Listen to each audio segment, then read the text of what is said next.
Father, thank you so much for this day. Maraming salamat po, Panginoon. Tinataas po namin ang iyong pangalan, Panginoon, sa araw na ito. Lahat ng pagpupuri binibigay namin sa iyo, Panginoon. Pinahambol namin ang aming sarili, Panginoon, sa oras na ito. At kami po ay nagagalak at kami po ay lubos na nasisiyahan sa araw na ito, Panginoon. Maraming salamat, dumating ang oras na ito, Panginoon, para sa aming kapatid na si Annalisa. Panginoon, maraming salamat. Ang buhay niya ay isang magandang example para sa amin ng iyong wagas na pagmamahal, Panginoon.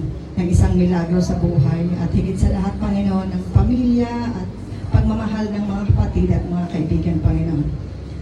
Maraming salamat sa binigay mo sa amin, Panginoon. Isang magandang biyaya, Panginoon, na makilala namin ng isang katulad ni Annalisa, Panginoon. Hindi naman po namin siya kilala for the last 49 years ng buhay niya.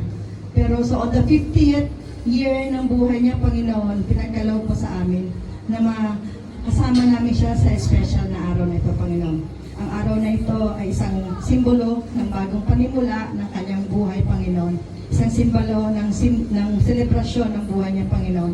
Ganon din po, Panginoon, isang selebrasyon ng pagkakaibigan at pamilya, Panginoon. Wala man po kaming mabonggang handaan, Panginoon. Pero ang init ng aming pagmahal sa aming puso, yan lang po ay sapat para sa isa't isa, Panginoon. Tinataas namin na yung pangalan, Panginoon, at nawa ay lagi mo kaming gabayan, Panginoon. Ngayon din po, nawa ay gabayan mo po ang lahat ng taong tumulong para special na okasyon na ito, Panginoon.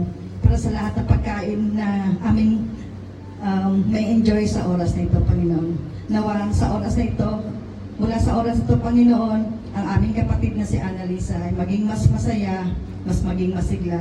At higit sa lahat, Panginoon, sana ay dumating na ang tamang tao sa buhay niya, Panginoon.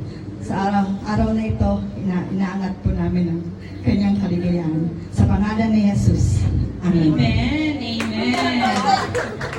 Amen.